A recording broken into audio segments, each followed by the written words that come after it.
बालेन्द्र शाह कि बालेन शाह रे तपाईँहरू के भन्नुहुन्छ? बालेन्द्र शाह बालेन। बालेन्द्र शाह बालेन होइन।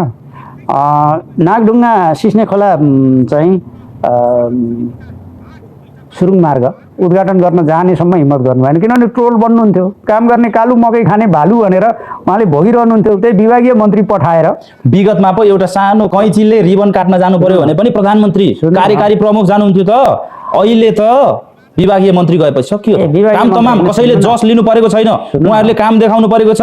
बालेन सरकारको रफ्तार हेर्नुहोस्, एक्सन हेर्नुहोस्, अनि एक्सन ओरिएन्टेड प्राइम मिनिस्टर अनि मिनिस्टर। अनि सुन्नु न, नेपालको यातायात प्रणालीको युग परिवर्तन गर्ने कुरा चाहिँ यसो रिबन काटे जस्तो बनाएको भए पो हुन्छ त। बनाउन कुनै योगदान छ? म एकदम स्पष्ट भन्छु, झलनाथ खनाल प्रधानमन्त्री हुँदा त्यो पहिलो निर्णय त्यो सुरुङ मार्ग बनाउने जापानको सहयोगमा उहाँले चाहिँ त्यो पहिलो निर्णय गर्नुभयो। त्यसपछि केपी शर्मा ओलीसम्म आइपुग्दा 72 सालमा उहाँले शिलान्यास गर्ने ठाउँमा त्यो सुरुङ मार्ग पुग्यो। अनि चाहिँ पुष्पकमल दाहाल प्रचण्डको पालामा ब्रेक थ्रु भयो। बालेनको कहाँ छ? Where is Balen? उहाँ त चाहिँ कन्सल्टेन्सीमा काम गर्नुहुन्थ्यो त्यतिखेर त।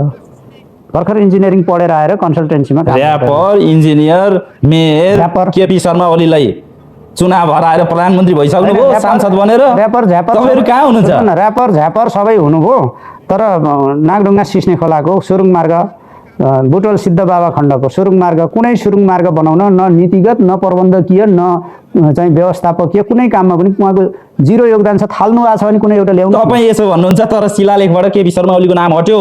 पूर्वाधार विकास मन्त्री सुनिल लम्सालको नाम छ। सुन्नुहोस् न, त्यो त अहिले उहाँहरू एक ढङ्गले सत्ता कब्जा गर्नुभएको छ। जे गरे पनि हुन्छ। ती शिलालेख फाल्ने दिन, फालिने दिन, उहाँहरू चाहिँ भाग्ने दिन आउँछन् के। धेरै टाढा नजानुहोस् न। जनताको तहमा बढ्दो असन्तुष्टिले उहाँहरू धेरै दिन टिक्नुहुन्न।